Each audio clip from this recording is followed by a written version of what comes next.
Persuading people to take the actions we want can be hard.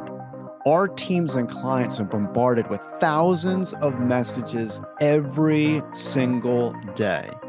But there is a way for you to get above the noise. Stories. This is the Stories with Traction podcast, and I'm your host, Matt Zaun. Join my guests and me as we unpack the power of storytelling. We'll talk about topics like leadership, sales, and marketing, all through the lens of strategic storytelling. Enjoy this episode. Have you ever thought about writing a book? If so, this podcast episode is for you. Today, I'm joined by Amy Lynch, the founder and a writer at Fernling Creative, a premium writing agency that generates exceptional content in your voice because words sell everything. Welcome to the show, Amy. Thanks, Matt. I'm so glad to be here. I'm excited. This is a long time coming. I've been anticipating this episode. I've learned so much from you over the last couple of years. And I want to dive right in because you've written a lot of books. And I want to dive in by asking, why do so many people desire to have a book in the world? Yeah, let's do it, Matt. There's a lot of reasons that people want books. Now, I work with a certain kind of person that wants books. I don't work with anybody who wants a book. I work with high-level professionals that are really capturing their life work in a book. Now, oftentimes, the people that I work with don't necessarily capture their expertise in their industries in their book. They're capturing their experience and what they've gained as professionals and experts in their industries. So a lot of it is applicable to life, applicable to the workplace. It's a lot about their legacy and leaving meaning and impact on their industries, on the business marketplace, and on interested individuals based on 20, 30, 40 years of experience in their field. So one of the things that fascinates me about at least the book realm is the individuals that you're talking about are high achievers. They're go, go, go. They've achieved a lot in their life. And what's amazing to me is a lot of different industries, when you're successful in one, you can be successful in another. So if someone is really, really successful in sports, that can carry on into the business world and so on. But what's interesting to me is a lot of these high achievers, they start writing a book and then they can't actually complete the book. In fact, they don't get very far at all. So why would a highly successful individual struggle so much as it pertains to writing a book? Right. This is one of the very first conversations I have with clients. And, one time when I really sat down to capture who is my client, because my client is a certain kind of person, there's like 7 qualities of clients that really my group has in common. And one of them, and this is kind of a laugh out loud one. Almost all my clients have half of one chapter of a book written that they bring to me with, a sheepish look on their face saying, I really wanted to write a book. I thought it would be easy. I have 40 years of experience. So I sat down to write it, and here's half of a chapter. And this is as far as I got. So literally one of the 7 characteristics of my normal client is that they have half of one chapter written. And honestly, Matt, it's super logical why this is the case, because these are individuals that are true experts in their field and in their industry, which it could be medical policy, it could be international youth ministry, it could be that they're experts in finance and like running hospital systems. But why should that person also be an expert in creative writing or nonfiction professional writing? It's just not logical that a person nobody wants to hire me to run their accounting books. I'm just not an expert in that field. I'm an expert writer. So it's not logical that I would also be an expert in internal medicine or in running hospital systems. So I just think it's just basic, common sense that these people are true and authentic experts in their field. but shouldn't also be experts at writing a book, which is one of the most difficult tasks in the literary and the writing world. Writing a full-length book takes months of strategic effort. It's just not something that a person's going to pick up and do naturally. It takes a lot of intention, and it's a systematic effort that nobody should be expected to know how to do because they're, an expert in their own field. So if you could think back to these half chapters, you mentioned that there was a reoccurring theme. A lot of them had half of one chapter. What was in that half of one chapter? Was it them going back to like the start of their life and trying from the moments that they took their first steps, and then they write and they get to when they're 10 years old and then they stop? Or was it more them focused on where they are in their career and then they try to work back? Was there a reoccurring theme as it pertained to that half of one chapter? Yeah, I would say that yes, there is a reoccurring theme. And even though it's different person to person, it is usually them going back to the beginning. It could be literally the beginning of their life, because that's just a knee-jerk reaction for all of us. We're going to tell a story, we start at the beginning. That's such a reasonable thing to do. So some people will literally go to, I was born in this place, to these people. Some people will jump into the day they got started in their industry. So they might go to the beginning of their business career or their professional career. Like, I was a freshman in college and I heard this person say this. And so I decided I'm going to become a medical internist. And so, they'll pick a beginning point, then get lost. Like, well, wait a second, I'm looking now at 30 years that I'm trying to express, and I don't know I don't know if I'm starting at the right place, or what kind of buckets to put things into. And so the task is overwhelming. And then they hit a pause and they're not sure what the next step is. So they never come back to it. And honestly, I think that's really understandable. Yeah, so I appreciate you mentioning going back to the beginning. So this was a struggle of mine for years. So a lot of people listening, that I was a political speechwriter for quite some time. And the first few years were agonizing because I was trying to write how I was taught, how my professors taught me, which was stories have a beginning, a middle, and an end.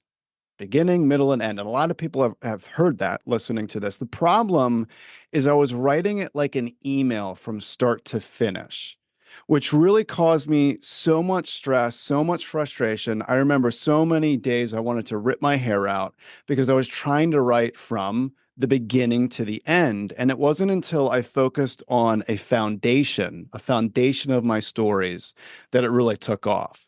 So a lot of people listening, you will recognize when I say emotion is foundation, and I talk about that quite often on the podcast. So emotion is foundation. We focus in on a specific emotion, and then from there we build building blocks of the story. And it's a lot quicker to do it that way. So almost back to your point, you mentioned a systematic approach. So clearly there's not a systematic approach when someone is writing half of this chapter, because if they had a system, they would continue to write. But because there's no foundation, there's no framework, if you will, it falls apart.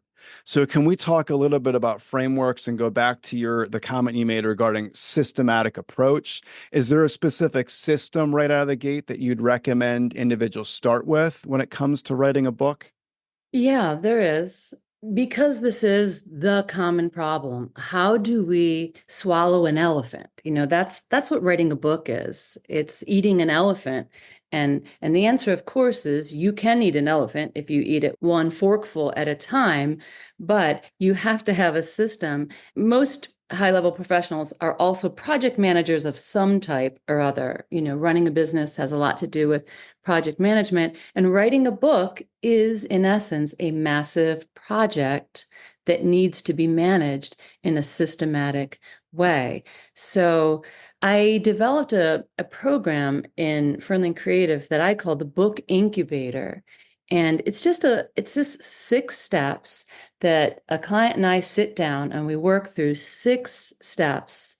And at the end of those 6 steps, without fail, we always produce an awesome, professional quality, expertly written book because it's a project that needs to be managed, and it needs to be managed in an orderly way, a creative way, but an orderly way so that it can be accomplished on a timetable in a time frame that's doable. So it has to be broken down into chunk size pieces, like any other project, but it has to be done in the right chunks in the right order to produce a book that people want to read. Because the goal of every book is that people will read it. And when a person's reading a book, they have to be led in a way that's interesting, that's engaging, that's impactful, that they're getting meaning out of. We want them to turn from page 1 to page 2, and then page 2 to page 3, and then chapter 1 to chapter 2. We want them to keep turning the page. And there's a system that helps people enjoy the book they're reading while they gain the meaningful content. And it has a lot to do with storytelling. And it has a lot to do with emotion, like you're describing, but it is a system too. So I call it our book incubator. There's probably other ways to do it. I mean, I'm in Fernling Creative, we're primarily writing nonfiction books by high-level professionals that are related to a topic, but that necessarily don't cover, say, finance issues. It's that person's experience in the finance industry. So I appreciate you bringing up the analogy of eating an elephant. I think a lot of people have heard that. And as you know, one of the problems is that there's parts of an elephant you can't eat, right? There's parts you want to stay away from. So Right. when we're talking about the book incubator, is there a reoccurring theme about something someone should stay away from when they're in the early stages of writing a book? Is there one thing that you would say you shouldn't even be thinking about this at all when you set out to write a book? If so, what would that one thing be? Right. Well, I'm going to flip that question to answer it in a different way. What you should do at the beginning of writing a book is create a core concept that every single thing in the book is tied to. So if we think about like a bike tire, the spokes on a bike tire, at the center, all the spokes on a bike tire, there might be 200 of them, they all connect at the center in a little silver circle. That little silver circle is the center of a person's book. So one of the first things we do, the third thing we do in our 6-step process is identify the core idea of that book. So every single thing has to be one of the spokes on a bike tire that is tied tightly to that central idea. So you're talking about things on an elephant that are not eaten, not included, like a tusk. So if it's not tied, if the story that the person is telling, if the idea that they have is not tied to that central idea of the book, then it's the tusk that we just say we're going to separate this out. Now, I often save those ideas and stories in a separate bucket. I say this is interesting, but it is not tied to this book, the core idea of this book. So we're going to set it over here in a bucket on the side. I call it a cutting floor. I always keep, for every book, I keep a folder called a cutting floor. I put it in the cutting floor, label it, keep it. But unless we can change that story to be tied to the central and core idea, like an elevator pitch, then it just can't be included because our reader will be confused. Our reader will be like, wait a second, what are we talking about? I thought we were talking about this. Now what we're talking about is grandmom and her cooking, but how does that tie in? As soon as a reader feels that way, they don't know where we're going. They feel lost and like we're rabbit trailing or we're confused, then the readers put the book down. So one of my main tasks is to keep everything in a book relevant and appropriate to the central idea of the book we're writing. So when you mentioned cutting floor, have you ever been in an experience where you're doing all this with everyone? They get the main concept of everything needs to tie back to this one theme, almost like the bike tire, but yet they try to maybe take an experience or take something that they've learned that has nothing to do with the main concept, and they try everything possible to somewhat make it work. And have you ever had a situation where it's intensely painful for someone to allow that to fall on the cutting board? And if so, how do you convince them otherwise? Hmm. Well, what happens is people that I work with, we become friends, and they know that I have extreme respect for them and their knowledge and their experience in their field. But the same thing happens. They begin to realize as we work together that I'm pretty good at what I do too. So when I say to somebody, I care about you, I care about the success of this book, or I wouldn't be in on this project. I want it to be awesome. I want it to be a book that's successful, that really impacts people, that accomplishes your goals, whatever they are. And I know what they are. Then I persuade them this item is detracting from the excellence of this project. So we're going to set it aside. We're not going to delete it. We're going to set it aside.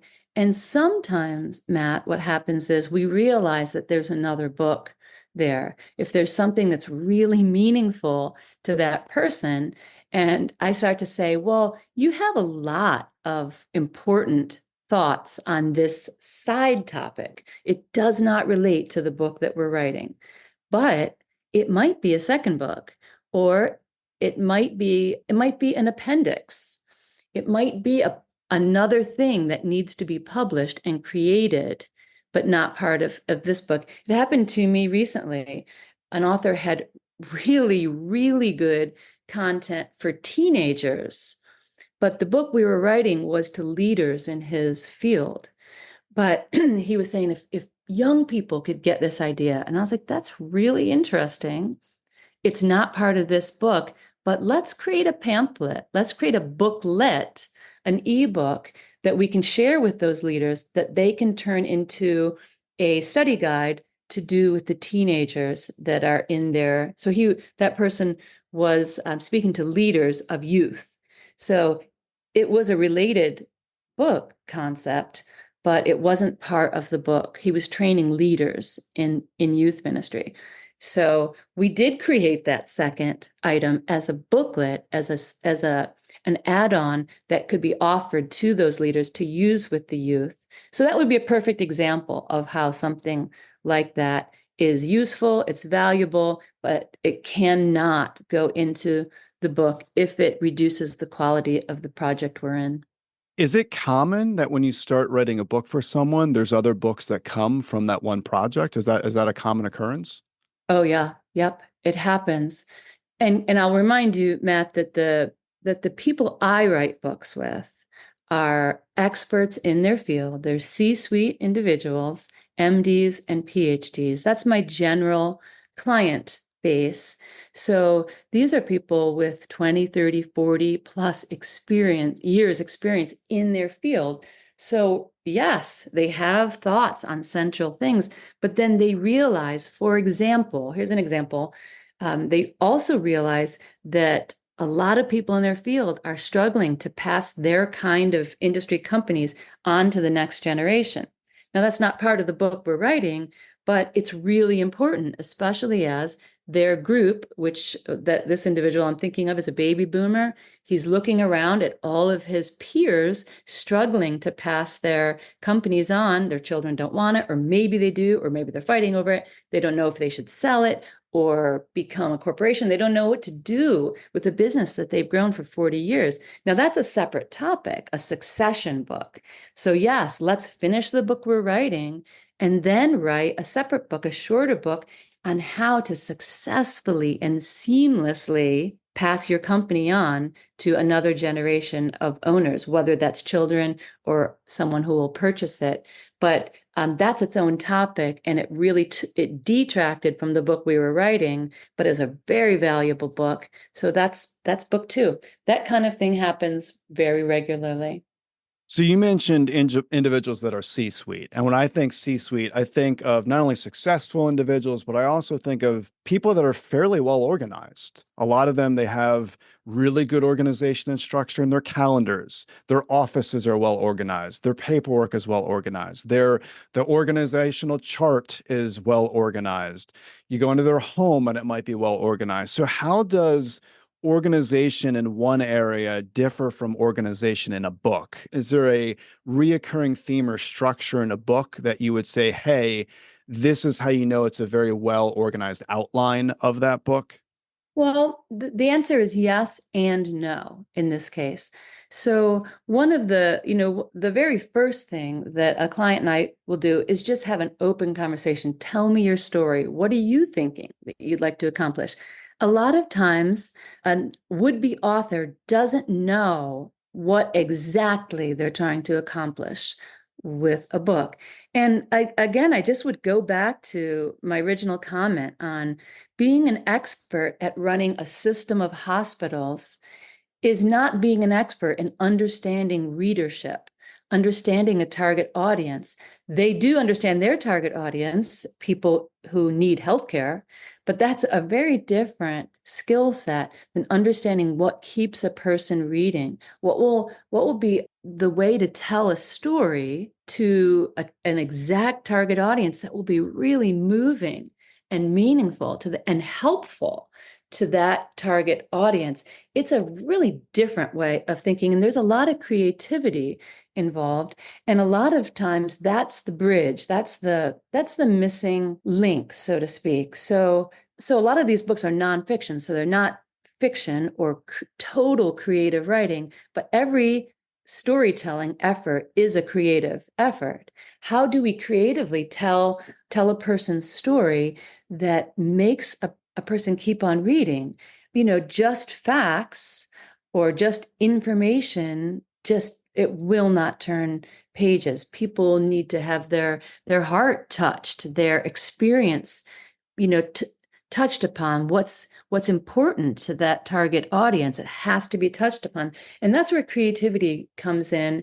And that's a skill set that I have as a book writer, listening to a story and saying, because you, for example, if I'm thinking of one person, because you hit rock bottom at 39, that's something that almost everybody can relate to. Not that everyone hits rock bottom, but everybody has low points. Everybody has felt stifled or hit roadblocks. Everybody knows what that feels like. So that's where we're going to start with your story, because everybody will engage on that in every industry, in every field. Everybody will relate to you as a person who hit a heavy roadblock and was really discouraged, thought they didn't want to go on. And we're going to start there at 39. There's just no way you could know that kind of stuff if you're an expert in financial consulting. You understand financial consulting. So that's where I can really help people, is to add that layer of creativity and understanding of the readership that will help them tell their story in a way people really want to receive it. So let's touch on the creativity piece. And I want to use an example that you just shared with us. So someone who's 39 and discouraged. So how would you get into that person's head? How do you capture someone's voice when they may be in a completely different season of life than you're in? So take us through, someone's 39, they are incredibly angry, frustrated regarding a certain experience. How do you almost play almost like an acting skill to get into someone's head to get their voice out in the world as if it's coming from them? Mm-hmm. Right. So really a tool that we often use, that my clients and I will often turn to, is voice recording tools. Because when a person is writing a story, and like we've mentioned, these are well-educated, well-accomplished people, so they can write fine usually. But people inherently, because they're trained in high schools and colleges to write, like you mentioned, a certain way, a certain format, checking their grammar, sentence structure, all that, they get really hung up when they start to write something down. They feel, and then just working with a writer, people feel self-conscious with me, which really bums me out, but it's just a fact of, it's an occupational hazard with me. They feel self-conscious, like they want to really clean up their writing before it comes over to me. So to avoid that, a lot of what we do is audio recordings. Let's say the individual I'm thinking of, CEO of a very successful company, we're writing the book at age 63. He hit rock bottom at 39 and literally ended up going door to door, knocking on doors because his company was failing, just totally failing. You know, his life was falling apart. He was in deep debt, a lot of personal problems. So what I'll do is, let's call him John. So I'll say, John, not his real name. I'll say, John, I'm going to give you 10 questions about that time because we've talked about it just ad hoc. I'll give 10 questions that lead into interesting storytelling. And I say, we use like an app called Otter, or there's lots of voice recording where it takes your voice and it writes it down, it dictates. It's just voice dictation software. So I just say the question out loud, like, how did you know you were in trouble? And then they'll start telling the story just out loud. And then the next question will be like, what was the worst thing that happened? And then tell about a really bad experience you had with like knocking on a door. And so I just lead them through storytelling and they voice record it. Then they become animated. They're remembering all of the nightmare experiences of that year. You know, my hair fell out. My kids wouldn't talk to me. We were fighting at home, on and on and on. I lost my house. And they start to tell all the details of the pain of that and the fear and the discouragement. And I get it in their voice, but it's messy and it's back and forth. And they'll jump back. Well, wait, I forgot to say this. And they'll jump back to something that happened, 6 months before that. So we just tell the story. And I just say, just send it to me. Just send me that file. And then one thing that I'm really good at is I call it sorting the soup. So I get the soup of that really difficult time period.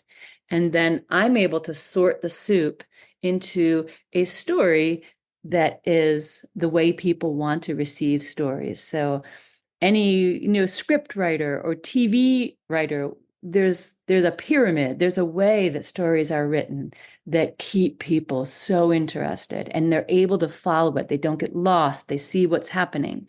So I'll sort it into Freytag's pyramid is what it's called. If you're a nerd and want to look it up, I'm a nerd too. So I sort a story into a framework such as Freytag's pyramid that make the story really captivating to the reader.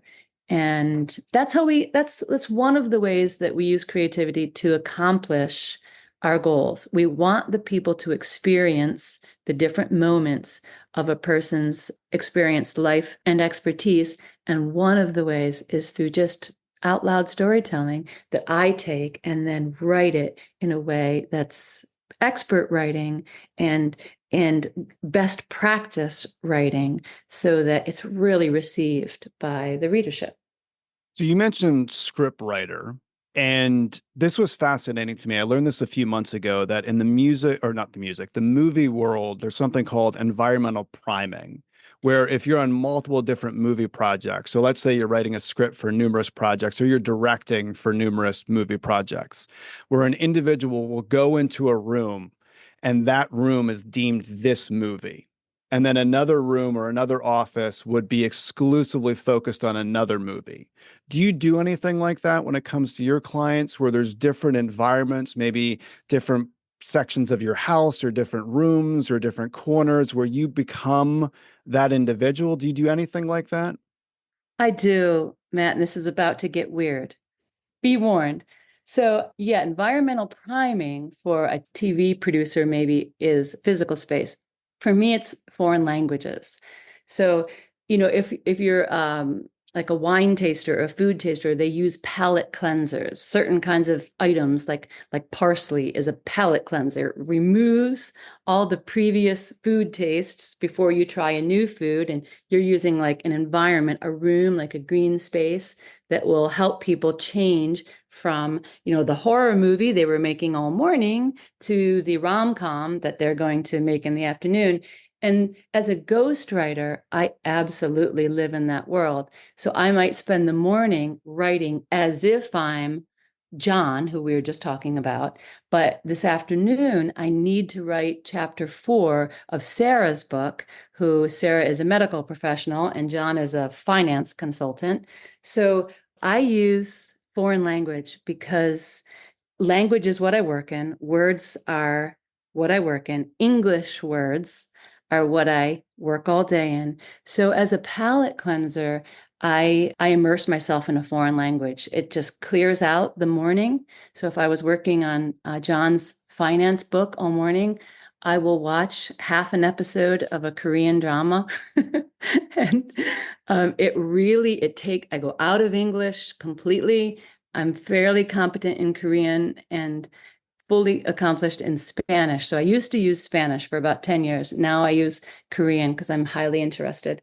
So I'll watch 40 minutes of a Korean drama in Korean with Korean subtitles and just clear the whole English of John's financial consulting world out of my brain. And then I'm really have it's like a brain palate cleansing. I'm ready to jump into the world of, medical policy for the afternoon. Weird, right? Well, I think it's amazing, actually. I'm trying to think of how I could use this philosophy in my own life regarding a palate cleanser, almost like a shift in mentality, almost like it, not necessarily that you're stressed, but it wipes the stress away or wipes the mindset away. And then you can start almost anew, like a clean slate before you can dive into something else. It's almost like it's constantly positioning your mind for peak performance by utilizing that palate cleanser, which I'm just fascinated by. I need to think more about that. I've never heard it in quite those terms.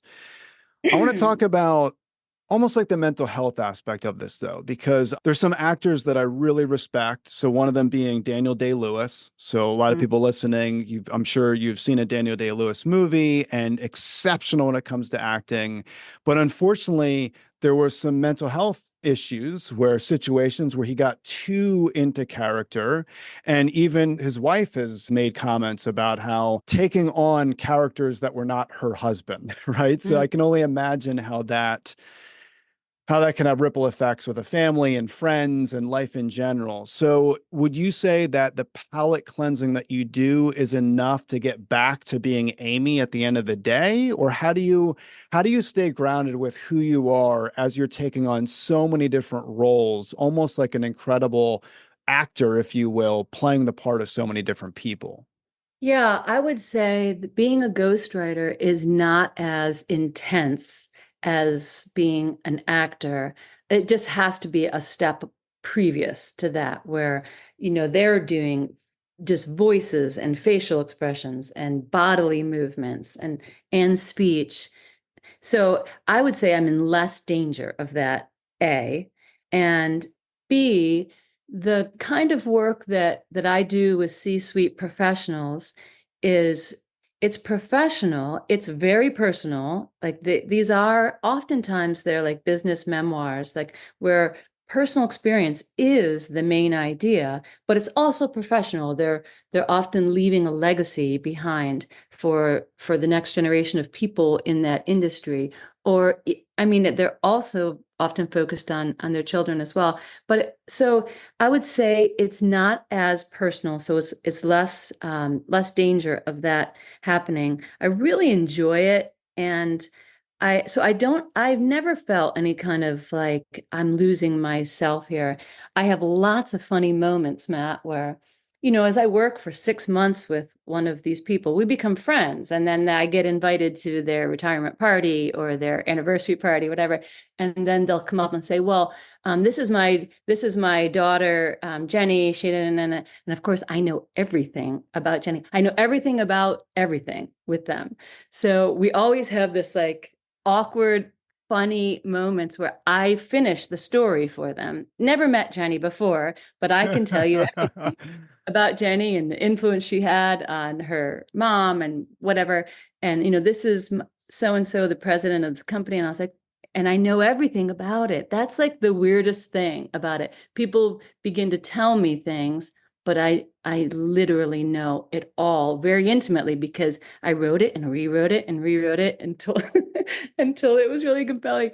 So just a lot of funny, slightly awkward interactions where I'm like in their head. I literally live in their head. So when they start to tell me things, I already know, and it gets weird in a happy way. For sure, for sure. So I'm glad you don't lose yourself, right? And Yeah, no. speaking of you, speaking of Amy, I am interested to know, is there anything in your background or with your upbringing that you can point to that you would say, hey, here's something that positioned me to be more of a creative person or sparked something in you to want to be creative, to want to figure out creative strategies, concepts in your life? Is there anything you could point back to and say, hey, this happened and it really got me thinking, and then from that moment I was just obsessed as it pertained to creativity? Is there any moment or anything that you could point back to? Yeah, that's an interesting question. And I would say yes, I'll just speak very broadly for a moment and say, I don't think anybody who is like I'm labeled a creative, that anyone who is a creative knows that they were born a creative. But I think I was probably just born a creative. And I was born to creative parents. So I grew up with the answer to all problems, and the answer to all wishes and desires was use creativity to make it happen. Like that was just the air that I breathed as a kid.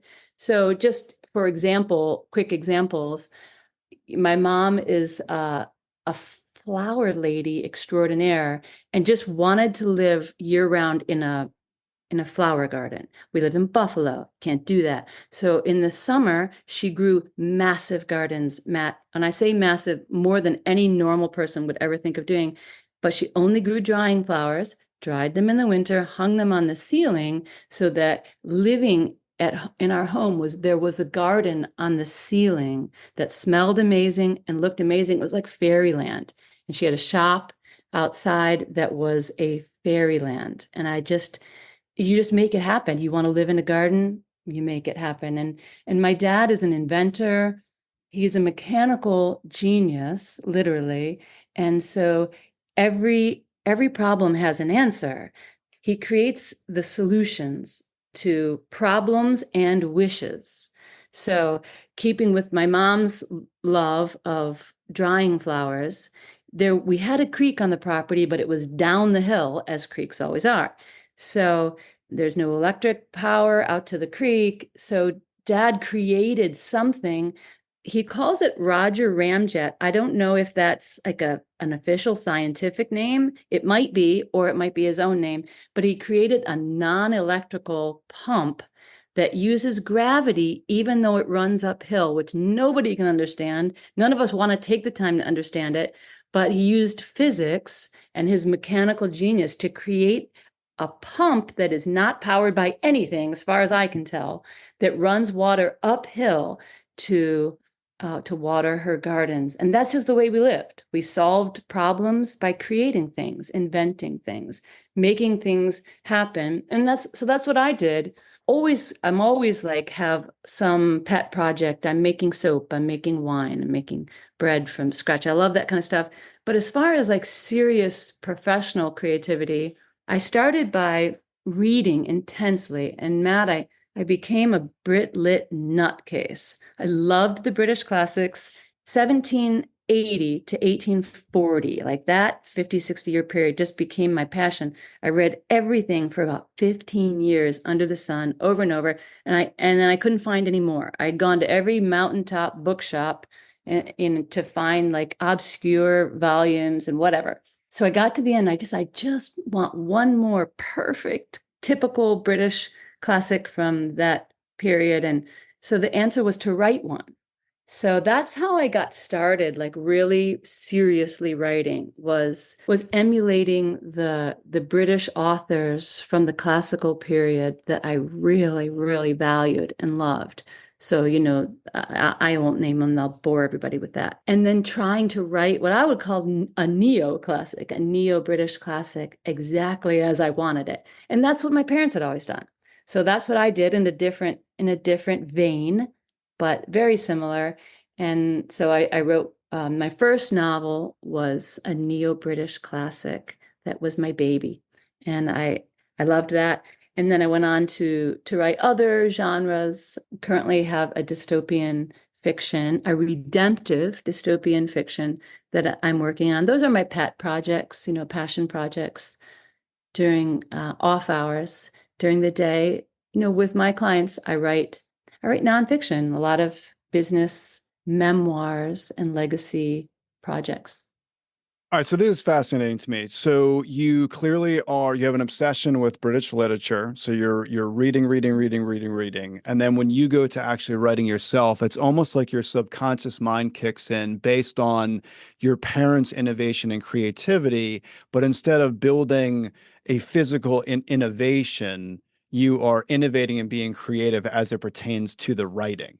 That's Yes. fascinating to me. Absolutely fascinating. So I want to talk about that a little bit more. So tell us a little bit more about that, how you've used different aspects as it pertains to your writing, but like in a different manner. Because that's just it's a very interesting background growing up with parents that were so innovative, but then you transition this into the writing world. Hmm. Right. Yeah, I just ended up being a little bit more of an academic personality than my parents. But book writing is kind of a mixture because it is more academic and a little bit more abstract than my dad works primarily in wood and metal and physics, mechanics. My mom works in florals. I work in words. Words are what I love. And I would say maybe I would look back to ninth grade when, like every other complete English speaker with no background in any other language, stumbled into their freshman foreign language course, Spanish course. And I sat there, Matt, on the first day, and I said, "Are you kidding me? This is a thing? I can speak in a completely different language and somebody can understand me." It was like magic. I felt like there was like fireworks. The lady was like super old. I can see her now, black hair and big glasses, maybe 70 years old, but it was pure magic to me. I thought, this is too good to be true. This can't be real. I can do this. I can master this. And so just, I had no background. Nobody spoke any other language that I knew, but I just went on a quest to learn foreign language. Just words are so interesting, Matt. And so I did learn to speak Spanish really well. I went to the University of Madrid for undergrad, which was very, very difficult because at the time when I went, I'm dating myself, aging myself. I didn't have a cell phone or a laptop.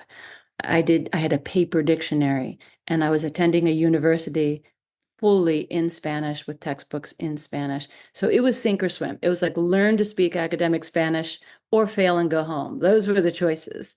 So I spent 10 hours a day reading one chapter of a textbook and was sinking mostly. And then, 4 months later, the lights went on and I was able to speak Spanish at a professional level, and it was just a dream for me. And what is so enriching is that ideas and concepts, when you can speak a foreign language, they're just expressed differently. Different people groups, different word formations, sentence structures will express a concept a little bit differently. So, just an example that's very attainable with Spanish, because so many people have learned it, is just the word to dream. Like in English, you might say to your husband, to your wife, "Hey, last night I had a dream about grandma." So we had a dream about grandma. But in Spanish, that same person would say, "I dreamt with grandma last night." And it's just things like that that are so meaningful, that are so enriching, that are so interesting. And so I love that. And foreign language has just been a really important part of my life personally. And now I'm really captivated by the Korean language. And what got me started is Korean storytelling.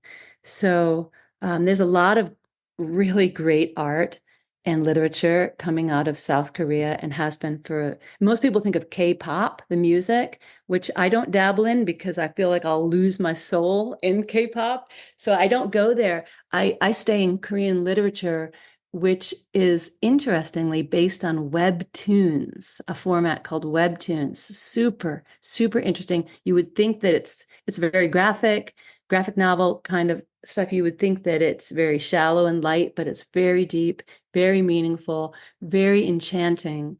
And then those graphic webtoons are translated into Korean drama, which is a world. And it's a wonderful world. And the storytellers, and they're storytellers, they're not movie makers, they're not TV producers, some of them.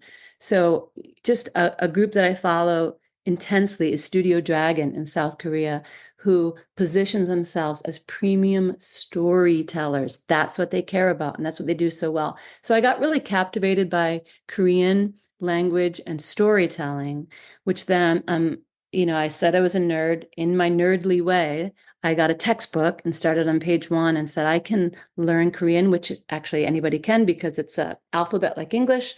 So I just got really interested in that and began learning to read and write Korean. And I'm actually heading to Seoul next month to just wander around and look around and speak Korean and see if anybody can understand me.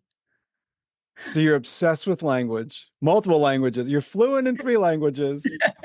You read like crazy. You love writing. You love getting into people's heads so you could tell their story. So why launch Fernling Creative? So I was in education, Matt, for a while, and while I was teaching, I taught advanced placement Spanish, and my employer paid for me to go back to Villanova and do a master's degree in communications. And so I'm interested in communicating with words. So I avoided a lot of the video and the advertising world that is also communications. And I really focused on communications writing and had some great mentors at Villanova who just looked. I did all the independent studies because I wanted personal attention. So I got experts to just look over my shoulder and say, I'm just going to write product descriptions. Look at it. Tell me how effective. Teach me the right ways to do it. So I got really interested in communicating in business, the business world, communication that's not fiction and creativity and storytelling in the fiction realm. And I got really interested in business writing. I'm using that term very loosely and broadly. So, that's also like PR work and stuff like that. So at the end of that master's degree, I said, let me just see. Let me see if I'm any good at this. I knew I was a good writer. What I didn't know is if I could make a living in business writing. So I went to my friends who own businesses and I said, hey, I will write for your business for this semester, my last semester, for free. Only thing I asked for was if you publish it, like on your website or send it to your clients, that you also let me use it in my portfolio. And everyone's like, fair deal. So everyone took me up on it. And I began writing product descriptions, landing pages, about us stories, client interviews, like client success stories, company newsletters, and ebooks, like marketing ebooks. I just started on all that stuff, business communications writing. And it went really well. And I had created no one ever looks at my portfolio, but I did create a really great one that way. But nobody ever cares. It's word of mouth. That's all anybody cares about. But so I created a portfolio. And at the end of that, I realized it's long form writing that I really like.